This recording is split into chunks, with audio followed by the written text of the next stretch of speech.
आज की दुनिया की ये सबसे बड़ी प्रॉब्लम हो गई है कि क्रोध आने पर आदमी कुछ भी कर सकता है, कुछ भी। सच है ये, क्योंकि विवेक नहीं रहता, खत्म हो जाता है। व्यक्ति कुछ भी बोल देगा, मोबाइल तोड़ देगा, टीवी फोड़ देगा, गुस्से में उसको कुछ ज्ञान नहीं होता है। हमको यह समझना है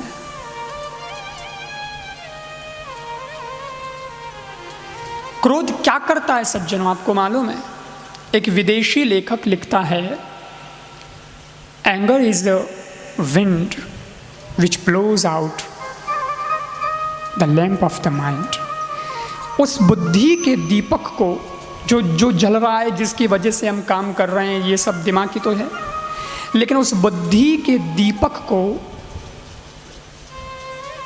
ये क्रोध रूपी हवा बुझा देती है। क्रोध इतनी खतरनाक चीज है।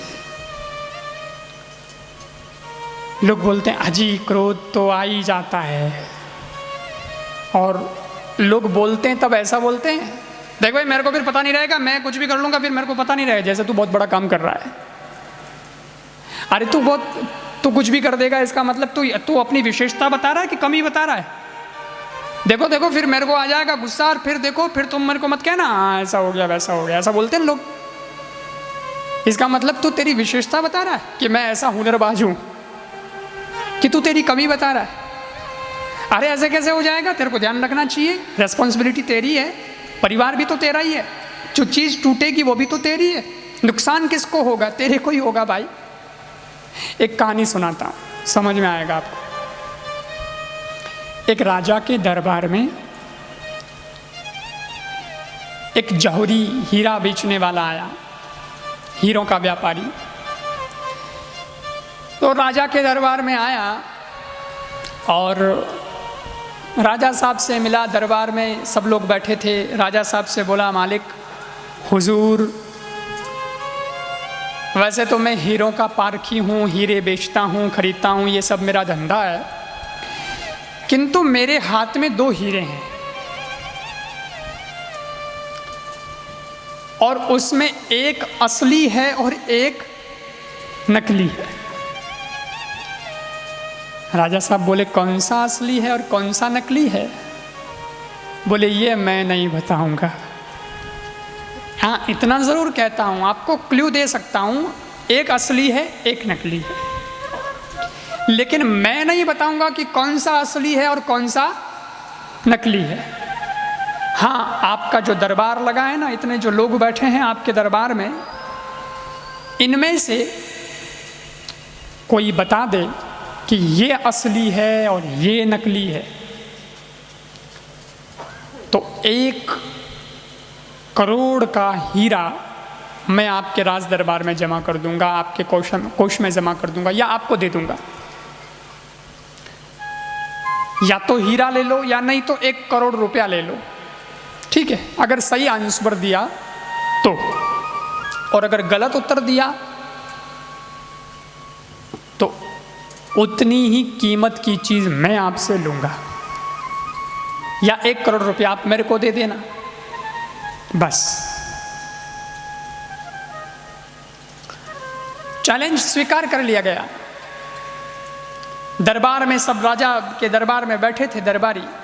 राजा साहब ने सबको कह दिया, हाँ भाई, तो खड़ो हो जाओ और जिसको जो ज्ञान है उस हिसाब से बता दो कौन सा असली है कौन सा नकली है। और वो लोग खड़े हुए, देखें, लेकिन पता ही नहीं चले, बिल्कुल सेम, एक जैसे हीरे दोनों। कैसे पता चले कि ये असली कि ये नकली? वो आंखें फाड़ फाड़ के देखे, हाथ में ले के देखे, वजन देखे, ये करे वो करे, पर किसी को कोई समझ में नहीं आया, कोई बताने में सामर्थ्यवान नहीं। फिर क्या हुआ? हीरे के व्यापारी ने कहा, क्यों जी, कोई नहीं है आपके दरबार में? ये भी फैसला नहीं कर सकते क्योंकि दरबारी का एक है आपके।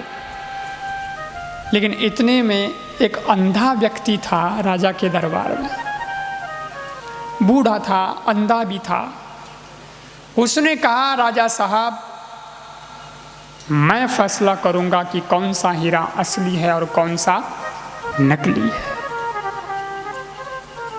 दरबारी हंसे, हम आंख वाले भी नहीं बता पाए, तू बताएगा? तू तो अंधा है। लेकिन राजा ने कहा ठीक है, चलो बता सकते हो तो बताओ, बहुत अच्छी बात है। वो अंधा व्यक्ति बोलता है कि आपको हीरा, ये जो हीरे हैं ये मेरे को दे दीजिए, मैं मेरे हाथ में लेना चाहता हूँ। हाँ हाँ लीजिए। उस अंधे व्यक्ति ने हाथ में हीरे लिए, थोड़ा सा बाहर गया और दरबार के बाहर जाकर के वापस 5 मिनट से 10 मिनट से आया और आकर के बोला, फैसला हो गया है, ये हीरा जो है ये असली है। दिखता नहीं उसको, लेकिन वो बोलता है कि ये जो हीरा है ये असली है, और ये जो मेरे दूसरे हाथ में हीरा है ये नकली है। हीरे के व्यापारी ने कहा, बिल्कुल सही बताया आपने, बिल्कुल जो असली था वो असली बताया, जो नकली था वो नकली बताया। लेकिन ताज्जुब तो इस बात का है, प्रश्न तो ये खड़ा हो गया कि आंख वाले नहीं बता सके कि कौन सा असली कौन सा नकली, तुम अंधे फिर भी तुमने बता दिया कि कौन सा असली कौन सा नकली, बताया कैसे ये बताओ। वो राजा साहब से बात करता है, वो हीरे का व्यापारी भी खड़ा है और अंधा आदमी कहता है, मालिक मेरे को आंख तो नहीं है, लेकिन मेरे पता लगाने का तरीका दूसरा है। आपको पता है, मैं हाथ में हीरे लेकर के बाहर गया था। बोले बाहर क्यों गए थे? बोले बाहर इसलिए गया था कि बाहर रोशनी थी, सूर्य था, अंदर तो सूर्य नहीं है, लेकिन बाहर सूर्य के सामने मैं उस धूप में लेकर के खड़ा रहा इन हीरों को, और 10 मिनट में मेरे को पता चल गया कि कौन सा असली है कौन सा नकली है। बोले कैसे? बोले ऐसे, जो असली हीरा होता है वो कभी गर्म होता नहीं है, और जो नकली हीरा होता है वो गर्म हुए बिना रहता नहीं। बस जो गर्म हो गया वो नकली, जो अभी भी ठंडा है, तुम कौन से हीरे हो, असली कि नकली? समझ में आ रहा है? बस यही देखना है। हम बात बात में क्रोध कर लेते हैं, हम बहुत गुस्से में आ जाते हैं, हम सोचते भी हैं कि हमारी क्वालिटी कौन सी है, कैसी है, सोचते भी नहीं।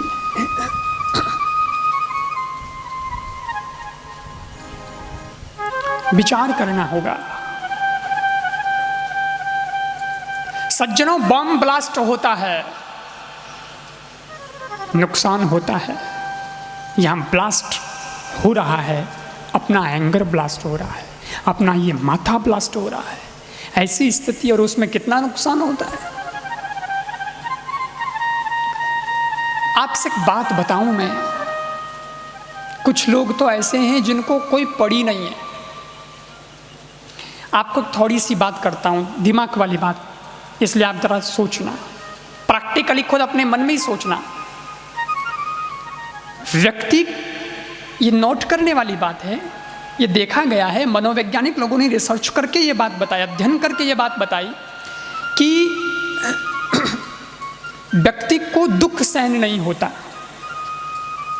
दुख होगा, थोड़ा सा भी पीड़ा होगी, तकलीफ होगी, तो तुरंत उसका समाधान खोजेगा। सर दर्द हो रहा है तो क्या सहन करते रहोगे जिंदगी भर? नहीं भाई, टैबलेट लाओ, ऐसे नहीं चलेगा। हैं? पेट दर्द हो रहा है, दवाई लेंगे, हम कोई बैठे थोड़ी रहेंगे, क्योंकि दुख को आदमी सहन नहीं कर पाता, उसका समाधान ढूंढता है। लेकिन सबसे बड़ी विडंबना की बात यह है कि दुख तो व्यक्ति सहन नहीं कर सकता, परंतु व्यक्ति अपने दोष सहन करते रहता है। दुख और दोष में फर्क है। मेरा सर दुखता है, ये मेरा दुख है, पर मुझे क्रोध आता है, ये मेरा दोष है। हम ये नहीं कहते कभी मेरा क्रोध चला जावे, मुझे क्यों आता है गुस्सा।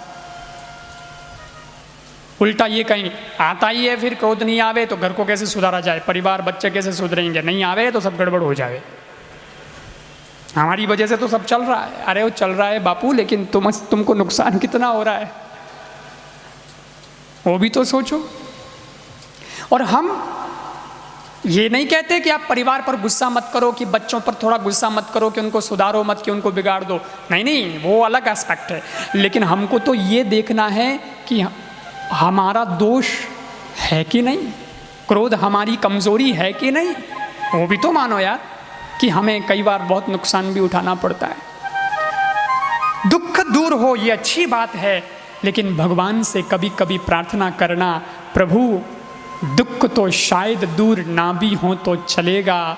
मैं ये नहीं कहता कि मेरे दुख दूर कर दे, क्योंकि दुख का तो चलता है। अरे उल्टा भगवान से प्रार्थना करना तो थोड़ा पॉजिटिव रहना और ये कहना प्रभु मेरी समस्याएं समाप्त मत करना, भले ही जो है सो है, मेरे कंधे जरा मजबूत कर देना ताकि मैं समस्याओं को झेल सकूं, आए ताकि मैं वो भी उठा सकूं भार। लेकिन हे प्रभु दुख कम करे ना करे कोई बात नहीं, मगर मेरे दोष कम कर देना। ये तो बेकार के लेके मैं घूम रहा हूँ, इसकी क्या ज़रूरत है, ये दोष खत्म हो जाए। दोष कोई एक ही नहीं है, दोष क्रोध भी हो सकता है, दोष काम भी हो सकता है, दोष लोभ भी हो सकता है, दोष तो बहुत प्रकार के होते हैं भाई, ये कब जाएंगे तुम्हारे। अच्छा दूसरी बात, आपको एक तरीका बताता हूँ मैं। क्रोध बुरा है या क्रोध का परिणाम, सवाल का जवाब चाहिए। क्या उत्तर देंगे आप, बोलो ना। अभी क्या 10 दिन हो रहे हैं अपने, अभी भी अनजान अपरिचित थोड़ा ही हो हैं, और अपन तो बात कर रहे हैं आनंद से, अब घर के लोग हो गए अपन तो। क्रोध बुरा या क्रोध का परिणाम बुरा है ना। इसलिए ये कभी नहीं कह रहा मैं कि क्रोध को जीरो लेवल पे ले आओ या क्रोध को खत्म कर दो, क्रोध नाम की कोई चीज़ दुनिया में थी अब उसका अस्तित्व है ही नहीं, ऐसा तो हम नहीं कर सकते। वो तो भगवान ने दिया है सबको, कि अंदर कुछ सिस्टम ही ऐसा बनाया है कि कभी कभी आ ही जाता है ना। तो क्रोध बुरा नहीं है, लेकिन क्रोध का जो परिणाम होता है वो बुरा होता है। और परिणाम क्यों बुरा होता है, परिणाम इसलिए बुरा होता है कि हमको ये पता नहीं है कि क्रोध कहाँ करना चाहिए, कैसे करना चाहिए, कितना करना चाहिए, किस पे करना चाहिए, फोकस हम नहीं कर पाते हैं और हम खाली अपनी गैस निकाल देते हैं, बात ही खत्म हो जाती है, उसमें फ़ायदा कुछ होता नहीं है, उल्टा नुकसान अपने को हो जाता है। ये इस सबसे बड़ी बात तो ये गड़बड़ तो यहीं होती है। क्रोध आदमी करता है तो एकदम अंधा हो जाता है, एंगर इज ए मैडनेस, पागलपन है एक तरह का, आदमी पागल हो जाता है सज्जनों। एक जगह लिखा कि an angry man opens his mouth and shuts his eyes. वो क्या करता है कि क्रोधी आदमी होता है ना, वो अपना मुख तो खोलता है, ज़बरदस्त मुख खोलता है और आंखें बंद कर देता है। बस फिर देखो आप, वो जो आंखें बंद करने का मतलब क्या, उसकी विवेक की आंखें बंद हो जाती है, उसका जो ज्ञान है, उसकी जो बुद्धि है, उस बुद्धि की आंखें बंद हो जाती है। क्या बोलता है, क्या कुछ भी कर देगा। एक काम करो आप, ज़्यादा नहीं तो 4, 5, 6 चीज़ें बताता हूँ, उनमें आप जरा कंट्रोल रखना कि भाई ऐसे हम क्रोध पर काबू पा सकते हैं। नंबर 1, पहली बात क्या कि संडे को क्रोध नहीं करेंगे। हाँ, संडे इज हॉलीडे, इसके 2 अर्थ हैं भाई। संडे छुट्टी का भी दिन होता है तो क्रोध की भी छुट्टी कर दो। और दूसरा हॉलीडे, हॉलीडे का मतलब जानते ही हैं आप तो, होली यानी पवित्र, डे मीन्स दिन, पवित्र दिन मीन संडे, हॉलीडे। क्योंकि ईसाई धर्म के हिसाब से संडे को पवित्र दिन माना गया है, उसी से हमने ये संडे संडे शब्द शुरू हुआ। तो जो भी अंग्रेजी नाम है वो वहीं से आए हैं ईसाई धर्म के हिसाब से। तो हम ये मानते हैं कि भाई Sunday is holiday. Holiday means पवित्र दिन होता है, तो पवित्र दिन क्रोध करने का थोड़ा ही होता है, इसलिए संडे को क्रोध नहीं करना।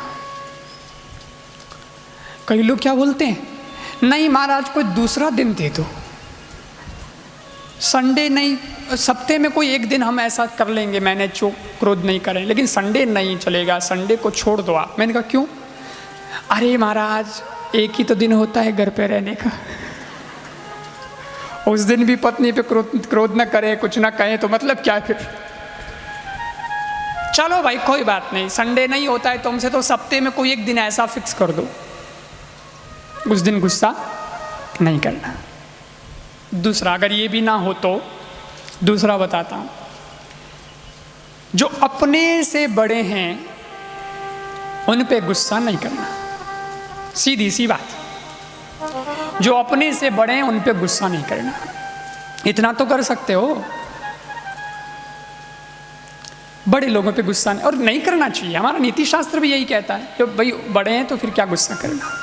ठीक है जी, सुन लो। एक जगह मैंने ये बात कही कथा में, मैंने कहा भाई ऐसा संकल्प लेके जाना कथा से कुछ तुमको फ़ायदा होगा, क्योंकि मेरी कथा तो प्रैक्टिकल है। यहाँ तो ऐसा है कि आपको थोड़ा बहुत कुछ उतारना पड़ेगा, उतारोगे तो रिजल्ट पक्का मिलेगा, निश्चित रूप से मिलेगा।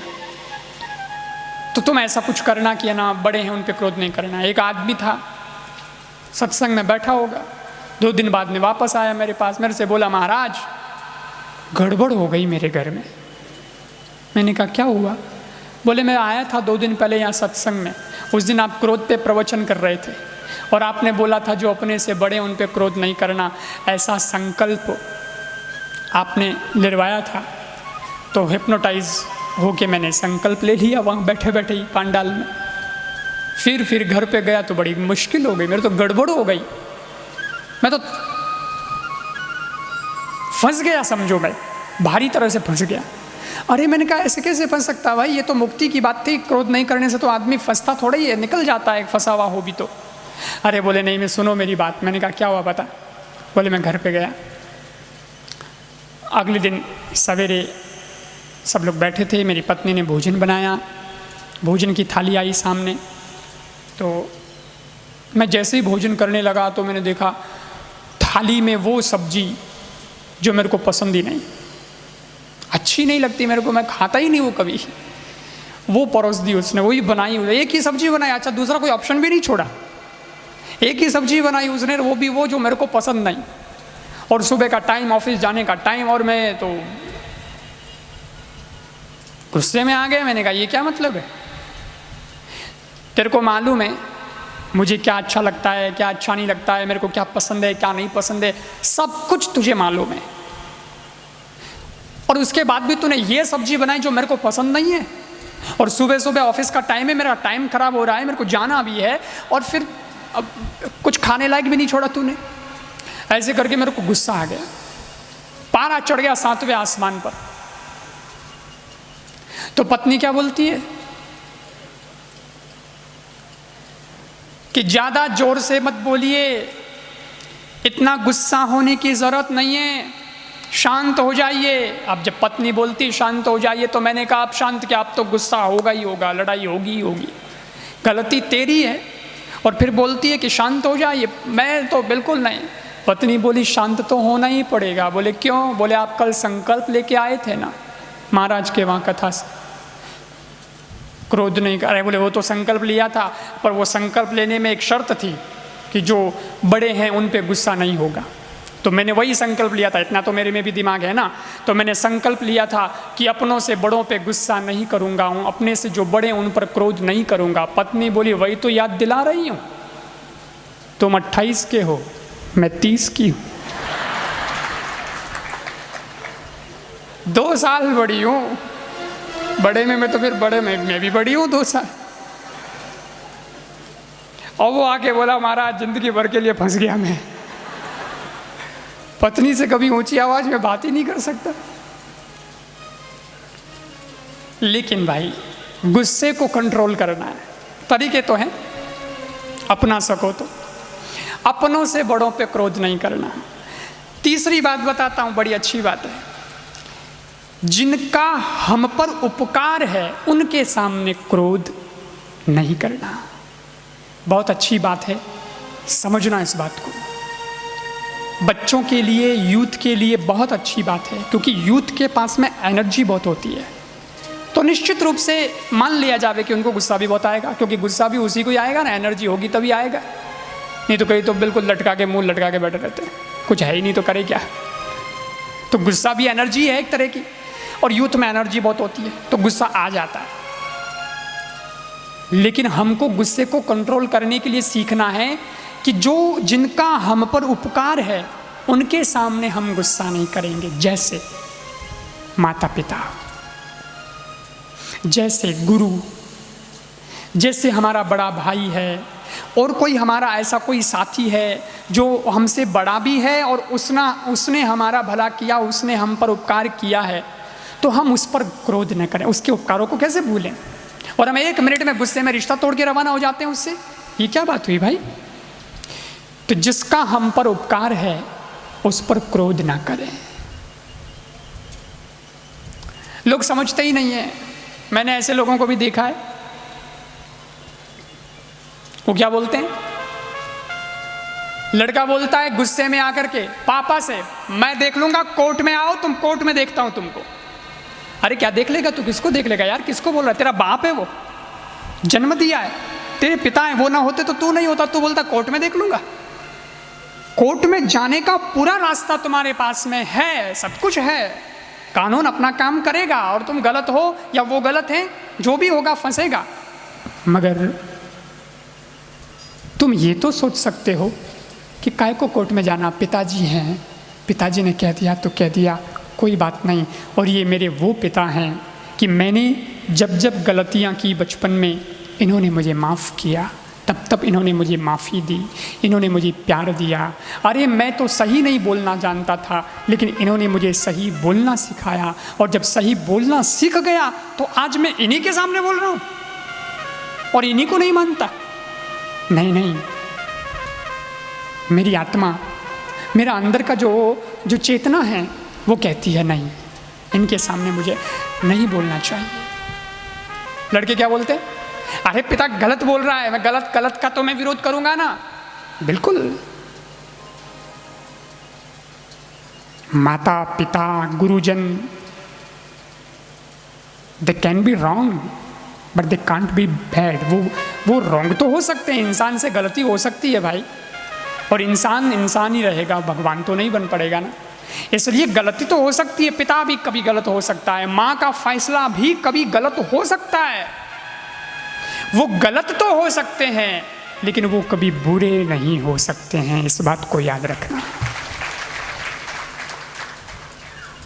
फैसला गलत हो सकता है, लेकिन अनुशासन किसे कहते हैं कि अगर कुछ हुआ है तो भी मेरे माता पिता हैं, मैं इनको कुछ नहीं कह सकता। कोई बात, एक बात बताता हूँ आपको समझाने के लिए, आप जैसे ही उदाहरण देने पड़ते हैं, इसलिए आप जैसा उदाहरण देता हूँ, खासकर यूथ के लिए, कि भाई बच्चे जो तर्क करते हैं ना, मैं आपको बताता हूँ। क्रिकेट के बहुत फैन हैं लोग, वानखेड़े स्टेडियम खचाखच भरा है, विराट कोहली बैटिंग कर रहा है, और वो चौके छक्के का मास्टर, उसको तो सब पता है, वो तो बॉल देखते ही पहचान जाता है कि बॉल कैसी है, छक्के वाली है, चौके वाली है कि आउट वाली है ना। तो कब उसको बल्ला मारना है, कब शॉट मारना है, कब उसको छोड़ना है, सब उसको मालूम, इतना अनुभव है उसको। लेकिन वो विराट कोहली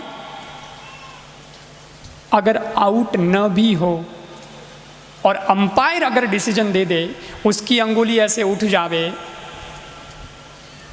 तो विराट कोहली क्या करेगा, विराट कोहली क्या करेगा, अंपायर का गला पकड़ेगा, पागल क्रिकेट मैं खेल रहा हूं कि तू खेल रहा है ना। विराट कोहली क्या करेगा। अच्छा, अंपायर ने रॉन्ग डिसीजन, हो सकता है ना, अंपायर कोई भगवान तो नहीं है, उसके भी गलत डिसीजन हो सकता है, और वो गलत डिसीजन दे देवे, और Virat Kohli was not out.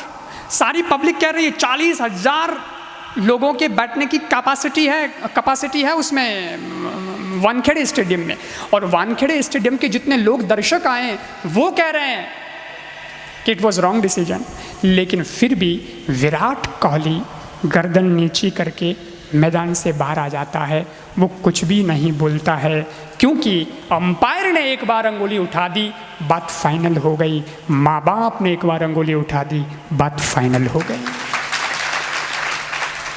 भूल जाओ यार, हो गया, कोई गलती हो गई थी और माँ बाप ने भी गलत ही किया था, परंतु अब माँ बाप के आगे कहाँ जाएंगे। कभी दिल से ऐसा भी तो सोचो कि उनके हमारे ऊपर कितने उपकार हैं। हम ये भूल जाते हैं, जब हमारी बुद्धि ज़्यादा होती है ना, जब हम ज़्यादा पढ़ लिख लेते हैं ना, तो हम यही सोचते हैं तुम जानते भी क्या हो, जानते तो हम हैं, परंतु वो न पालते तो क्या होता। हमारे राजस्थान में तो ऐसा कहते हैं, आज आया बड़ा तू म्याऊं म्याऊं करने वाला, मैं ये मैं वो मैं ये मैं यो। अरे जब जन्म हुआ तब माँ बाप अगर तेरे को अगर छोड़ के चले जाते और बिल्ली लेके चले जाती तो क्या करता है? इसलिए उनका उपकार है। अच्छा, एक बात आपसे और कहूं,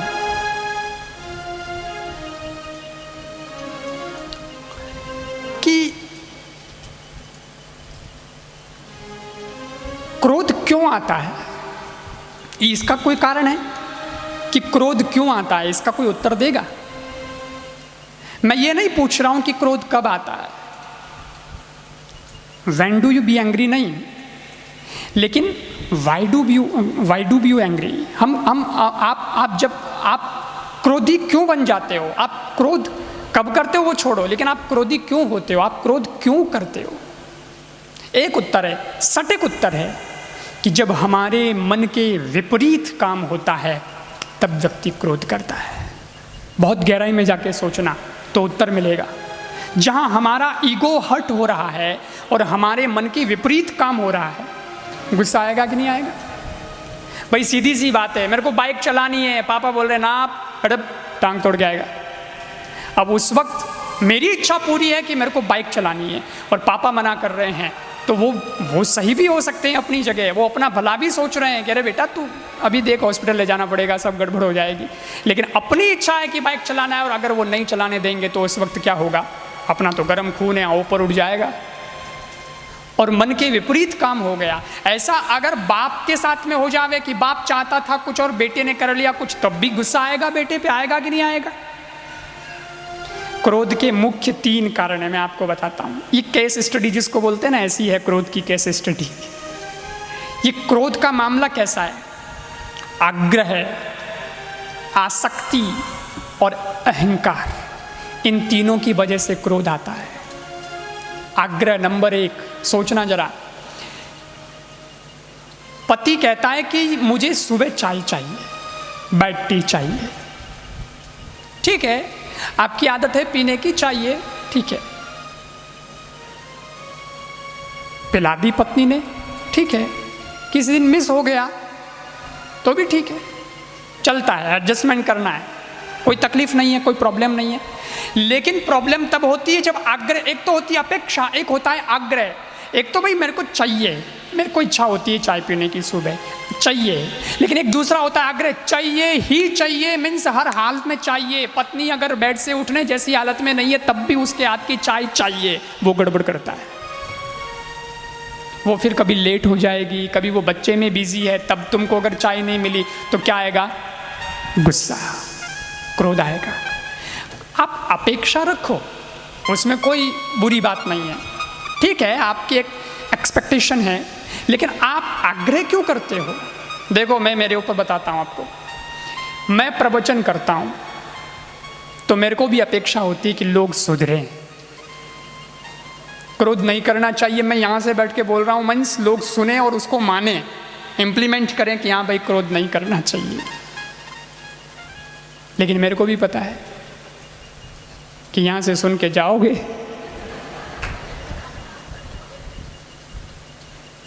और फिर क्या होगा?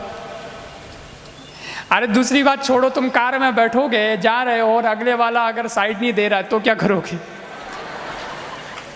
प्रैक्टिकल देखो ना तुम, लोग चिल्लाना शुरू कर देते, एक बार मैंने पूछा था ये प्रश्न सत्संग में, मैंने कहा कि अगर कार वाला आगे जा रहा है और तुमको वो साइड नहीं दे रहा है, हैं? उसके पास जगह है फिर भी वो साइड दे नहीं रहा है, तुम पीछे हो, क्या करोगे तुम? बोले वही करेंगे जो सारी दुनिया करती है। मैंने कहा क्या? अरे बोले चिल्लाएंगे, साइड नहीं देता। क्या आदमी है, दिखता नहीं क्या पीछे? यार हॉर्न नहीं सुनाई दे रहा था, साइड नहीं देता है। मैंने कहा गाली ही निकालोगे और तो कुछ नहीं कर सकते, और तो कुछ नहीं। मैंने कहा एक बात बोलो, गाली से उसको क्या पता चलेगा कि साइड देनी चाहिए कि नहीं, क्योंकि तुम बैठे हो इस कार में, वो बैठा है उस कार में। अरे बोले कुछ तो होगा। अरे बोले क्या कुछ होगा? कांच तुम्हारा भी बंद है, कांच उसका भी बंद है, वो तो सुन नहीं सकता ना तुम्हारी बात, तुम जो बोल रहे हो, गाली बोल रहे हो, उसको तो सुनाई नहीं देता है। वो तो बढ़िया ईयरफोन लगा के गाने सुन रहा है, मेरे रश के कमर, और तुम बोल रहे हो कि वो मैं गाली दूंगा। क्या गाली दोगे तुम? सोचने वाली बात है कि तुम बेकार में अपनी एनर्जी खत्म कर रहे हो, वहां जरूरत ही नहीं है। ठीक है यार, जरूरत थी हमको कि साइड दे देता तो 5 मिनट घर जल्दी पहुंचते, अपेक्षा थी उससे इसलिए हॉर्न बजाया, इसलिए लाइट भी दी रात को, लेकिन अपेक्षा पूरी नहीं हुई तो कोई बात नहीं यार, चलते हैं, फिर जब जगह मिल जाएगी तब अपनी साइड में निकल जाएंगे। आग्रह नहीं होना चाहिए, अपेक्षा होनी चाहिए। मेरे को कोई अपेक्षा तो होती है कि आप सुधर जाओ, दुनिया सुधर जावे, मेरे प्रवचन की बात कोई मान लेवे, लेकिन न माने तो नाराज नहीं होता कि कल से प्रवचन देना बंद कर दूं, कल फिर आऊँगा। नहीं मानोगे तो मनाऊंगा, फिर से मनाऊंगा, फिर से ट्राई करेंगे, फिर से कुछ आपको और कुछ सुनाएंगे, है ना। कोई प्रवचन बंद थोड़ी कर देना है, इतने में तो ऐसे तो बहुत सारे ऐसे चांस आए, तो उसमें कोई आदमी प्रवचन बंद थोड़ी कर देगा। ये है आदमी की ज़िंदगी जीने का तरीका। ऐसे एडजस्टमेंट करिए ना, आग्रह मत रखिए। और दूसरी बात बताता हूँ, आसक्ति। आसक्ति बड़ी चीज़ है साहब। आसक्ति की वजह से भी आदमी को गुस्सा आता है। आसक्ति होती है ना किसी चीज़ में हमारी, मेरा मोबाइल, मेरी वस्तु, ये मेरा, और इसको तुमने हाथ कैसे लगा दिया, लो साहब ब्लास्ट। होता है कि नहीं होता है? सच बोल रहा हूँ ना, ऐसा अनुभव में आता है ना कि बस हाथ क्या लगा दिया मेरी चीज़ के, कि उसमें गुस्सा। इसलिए फिर लोग कहते भी रहते, देख यार तू जानता ही है उसका स्वभाव कैसा है, उसकी चीज़ मत छेड़ना। फिर लोग डरने लग जाते हैं उससे। तो ऐसा क्या, उसमें क्या आसक्ति है तुमको इतनी? छोड़ो ना यार, लोगों को बड़ी आसक्ति होती। एक आदमी मेरे को बोला, महाराज बड़ी तकलीफ है मेरे घर में। मैंने कहा क्यों भाई, क्या तकलीफ हो गई? बोले बंगला बनाया, लाखों रुपए खर्च करती है, बाथरूम बनाया 50 लाख का। तो मैंने कहा हे भगवान, बाथरूम 50 लाख का बनाया है? जब जाने का ये आइटम इतना 50 लाख का बनाया, तो खाने वाला आइटम कितना लाख का बनाया होगा? बोलते 50 लाख का बाथरूम बनाया। और 50,000 का एक सोफा लेके आया मैं। एक सोफा, वो कितने का? 50,000 का। तो मैंने कहा तू बोल रहा है कि मेरे तो बड़ी तकलीफ हो गई महाराज। इन सब से तकलीफ क्या हो गई वो मेरे को समझ नहीं आया अभी तक, ये बता तू। अरे बोले क्या बताऊं, 50,000 का सोफा लेके आया, मेरी पसंद का लेके आया मैं। एक ही पीस था उसके पास, मेरे को वही पसंद था और मैं लेके आ गया। हाथों हाथ कैश पेमेंट, और सोफ़ा घर में आना चाहिए, मेरी पसंद का लेके आया। मैंने कहा वो तो सभी लाते हैं यार, घर में सोफ़ा वगैरह सब लाते हैं, उसमें तकलीफ कहाँ खड़ी हुई ये बता। बोले तकलीफ इस बात की हुई कि 50,000 का सोफ़ा मेरी पसंद से घर पे ला के रखा, और जब बैठने लगा तो पत्नी बोली तुम मत बैठना, सोफ़ा खराब हो जाएगा। मेरा सोफ़ा मैं लेके आया मेरी पसंद से, और मेरी पत्नी नहीं बैठने देती, अब जाऊँ तो जाऊँ कहाँ? आसक्ति, मेरा सोफा और उस पर मैं नहीं बैठा तो क्या आएगा? गुस्सा, क्रोध का कारण तो बनेगा। आप विचार करिए सज्जनों। और दूसरा क्या है? पहला आग्रह, दूसरा आसक्ति, तीसरा कारण अहंकार। अहंकार की वजह से भी क्रोध आता है सज्जनों। आदमी का अहंकार देखो आप, ईगो देखो आप, खतरनाक ही होता है। किस बात का अहंकार करना भाई? हम किसी सही चीज पे गुस्सा करें, सुधार की बात करें, गुस्सा करें, बात समझ में आती है, लेकिन अपने अहंकार के लिए हम गुस्सा कर रहे हैं कि मेरी चलनी चाहिए। मैं एक बात कहता हूं, घर में एक सूत्र अपना लो, आपके घर की आधी लड़ाइयाँ तो आज अभी इसी वक्त समाप्त हो सकती हैं। मेरी भी सुनो, अच्छी बात है, आपकी घर की लड़ाइयाँ खत्म हो जाएंगी, लेकिन जिस दिन ये आया कि मेरी ही सुनो और किसी की नहीं, उस दिन घर में लड़ाइयाँ शुरू हो जाएगी। घर परिवार में लड़ाई का कारण आधे से ज़्यादा ये है कि मेरी भी सुनो नहीं चल रहा है, मेरी ही सुनो ये चल रहा है। और मेरी ही सुनो क्यों चल रहा है? अहंकार की वजह से चल रहा है। ठीक है, कोई बात नहीं यार, चलाओ ना, एडजस्ट करो। मेरे को गरम चाय, मीठी चाय इतनी बजे चाहिए, मीन्स चाहिए ही। समझ क्या रखा है मैं कौन हूं? ये अहंकार चाहिए। मान लो कभी फीकी आ गई तो गुस्सा करने की क्या जरूरत है? आ गई तो आ गई। अच्छा, एक बात बताता हूँ आपको। आजकल तो भाई व्यापारी लोग हो गए सब, है ना, माताएं भी आजकल तो व्यापार करती हैं, जॉब पे जाती हैं ना सब, तो व्यापारी माइंड चलता है सबका। तो आपको ऐसे समझाता हूँ, कोई 1 लाख का कोई व्यापार अगर किसी का करवावे, किसी की बिक्री करवावे, तो 1% तो कमीशन दिया जाता है ना, और ये छूट मिल जाती है। दलाली, क्या दलाली बोलते हैं ना, दलाली दी जाती है। 1% तो देता ही है ना कम से कम। तो मैं बोलता हूँ, पत्नी रोज लावे गरम चाय, मीठी चाय, किसी दिन शक्कर डालना भूल गई, फीकी ले आई, तो गुस्सा क्यों होते हो? व्यापारी भी 1% दलाली देता है, तुम भी दे दो, छुट्टी, चल माफ किया, 1 दिन के लिए माफ किया, तेरे हाथ की अच्छी लग रही है, तेरे हाथ में ही मिठास है, क्या डालने की जरूरत है बाहर से? ऐसा सोच के माफ किया जा सकता है, एक्सक्यूज किया जा सकता है ना। मैंने एक जगह ये बात कही, मैंने कहा ऐसा कर दिया करो तो भी ठीक है, थोड़ा गुस्से से बचोगे। एक आदमी बोला, हाँ तुम तो कहते रहते हो, लेकिन मैं मानूँ न मानूँ ये मेरे ऊपर है। मैं तो महाराज बिल्कुल ऐसा नहीं करूँगा, चाहे अगर फीकी आ गई तो गुस्सा करूँगा ही करूँगा, पत्नी पे जम के करूँगा। मैंने कहा क्यों भाई, 1% दलाली दे देना। वो बोला, महाराज तुमको मालूम नहीं है, तुमने शादी नहीं की ना, इसलिए तुम्हें मालूम नहीं है। मैंने कहा चाय में शादी कहाँ से आ गई भाई, शादी का क्या लेना देना है इससे? वो बोला, तुमको मालूम नहीं है महाराज, अगर 1 दिन फीकी पी ली तो रोज फीकी ही आएगी, इसलिए पहले से जमजमा के रखो ताकि कभी फीकी आवे ही ना। अरे मैंने कहा यार तुम्हारा गणित तुम जानो।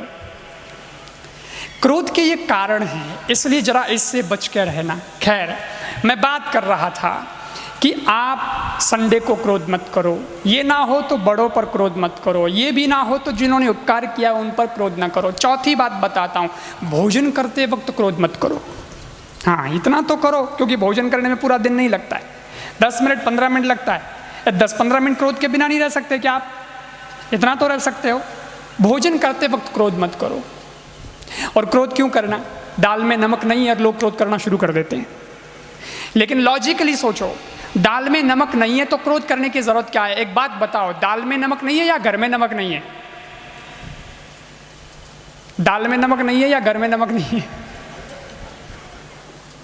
अगर घर में नमक नहीं है तो गुस्सा करने की जरूरत नहीं है, क्योंकि परिवार का मुखिया आदमी होता है और आदमी को ही सब जिम्मेवारी होती है कि घर में कौन सी चीज़ की कमी है, कौन सी चीज़ लानी है, कौन सी नहीं लानी है। इवन पत्नी भी लिस्ट पति को देती है कि बाजार से आते वक्त ये ले आना, तो लाएगा कौन? आदमी। तो अगर घर में नमक नहीं है तो कमजोरी तुम्हारी है, तुमको लेके आना था। इसमें गलती पत्नी की क्या है? इसमें गलती बच्चों की क्या है? किस पर गुस्सा करते हो? खुद की गलती है। घर में सामान ये कम था तो तुमको लेके आना था।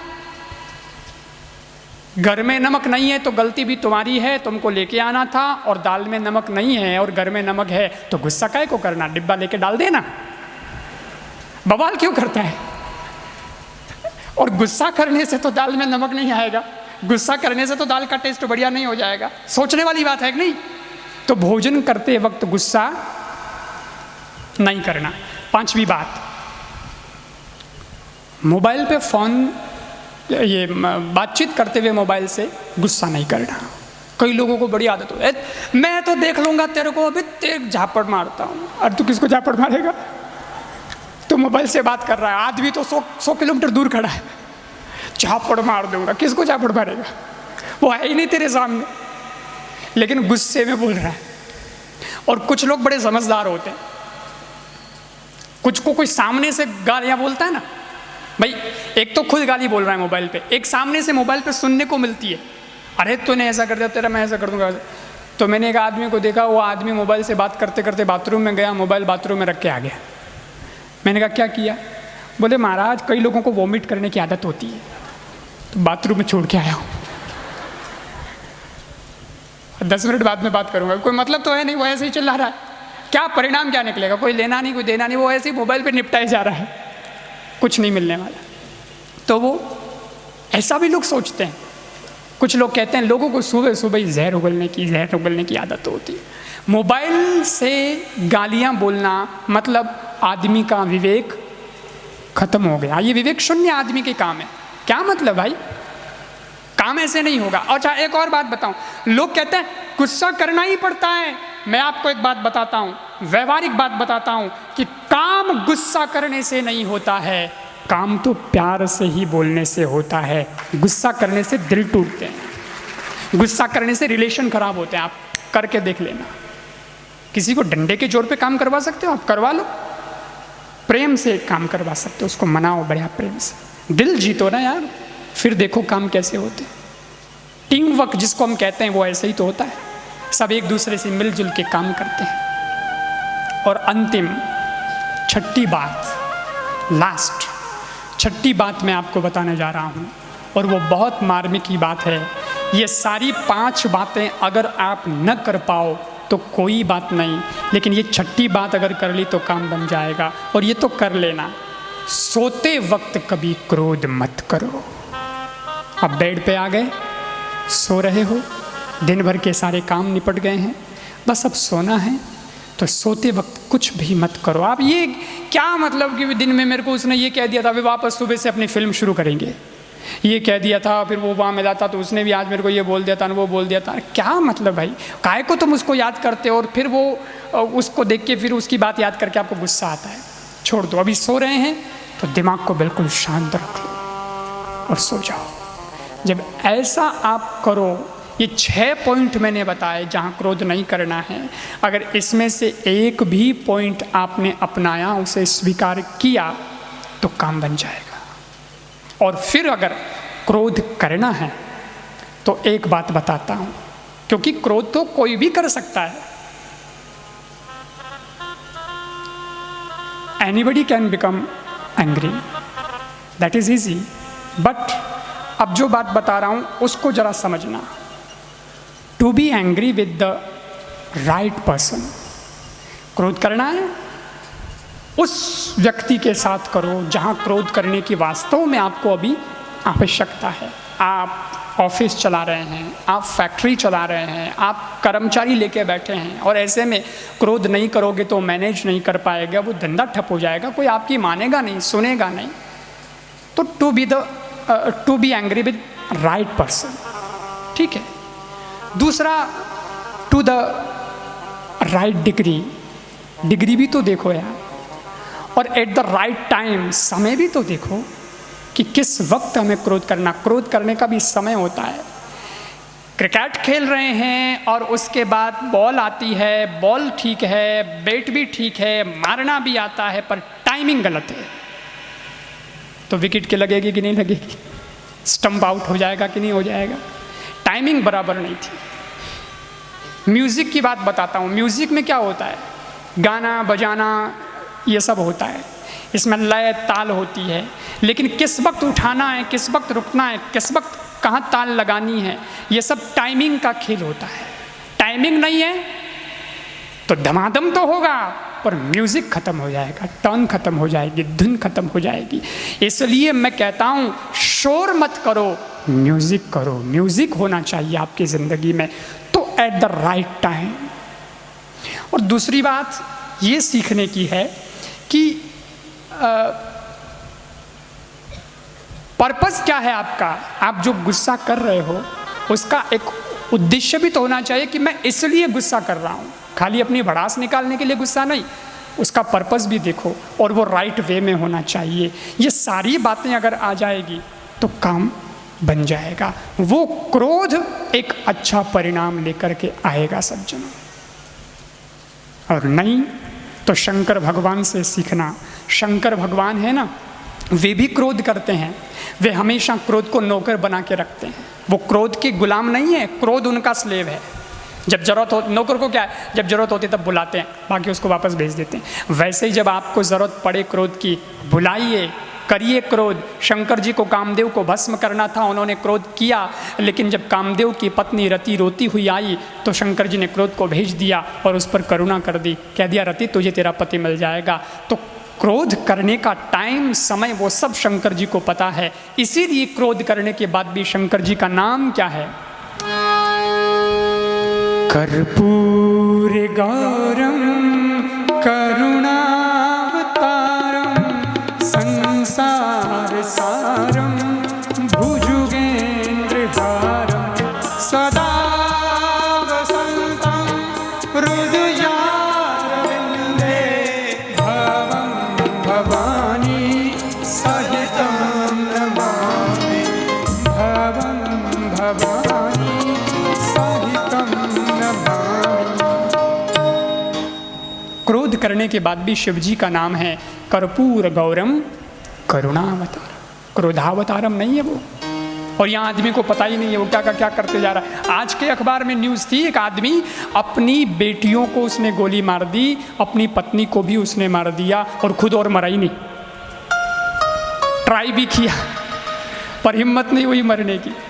जिसको खुद को नहीं रहना था, दुनिया में रहने लायक नहीं जो आदमी, वो बच गया। जिनको दुनिया में जीना था, बेचारों का कोई कसूर नहीं था, उनको मार दिया। कोई कंट्रोल ही नहीं है क्रोध पे। एक आदमी था, नई नई कार खरीदी उसने, बहुत संवेदनशील बात बता रहा हूँ। नई नई कार खरीदी उसने। अब नई नई कार होती है तो उस बड़ा वो होता है, नई नई कार है इसलिए निकालता है तो ढंग से निकालता है, चलाते वक्त भी बहुत ध्यान रखता है। भाई एक स्केच भी लग जावे तो यहाँ चोट लगती है, कार के चोट लगे सीधी यहाँ लगती है, क्योंकि कार बिल्कुल नहीं है। तो न्यू कार का वो थोड़ा ही रहता ही है वैसे। तो खुद ही सुबह सुबह धोता है कार को और पाइप लेके शुरू हो जाता है। और फिर जो वो साफ़ सफाई करता है, कपड़ा लगेगा, ये लगेगा, वो सब कांच वाच साफ़ करना, बड़ा उसको वो क्रेज़ कार का। और कार नई कार लाया। एक दिन कार साफ़ कर रहा था, उसका एक छोटा बेटा था, ऐसा ही कुछ 4-5 साल का बेटा। और वो बेटा भी पापा के साथ में घूम रहा है कार के पास आसपास। तो हुआ ये, वो आदमी तो कार साफ़ कर रहा था, इतने में बच्चा है तो बच्चे ने कोई पत्थर वत्थर कुछ उठा लिया हाथ में, वो ऐसे ही खेलते खेलते आ गया कार के पास और उसने कार की जो बॉडी थी उस पर कुछ पत्थर से घिस दिया। ओ पापा की, उस बाप की नज़र पड़ गई उस पर। और एकदम से जैसे ही वो कार पे स्केच देखा, गुस्सा आ गया। नई नई कार, कम वक्त तेरे को दिखता नहीं और तूने ये खराबा कर दिया, मेरे इतने हज़ार का ये गड़बड़ कर नुकसान करवा दिया। इतना गुस्सा आया, 2-4 चपत मारी बच्चे के। लेकिन गुस्सा बहुत ज़्यादा था तो कार के जो टूल्स होते हैं वो निकाले, उसमें से एक हाथ में उठाया और बच्चे के हाथ पे ज़ोर से मारी। बच्चे का हाथ, अंगुलियाँ वगैरह एकदम से खून आने लगा।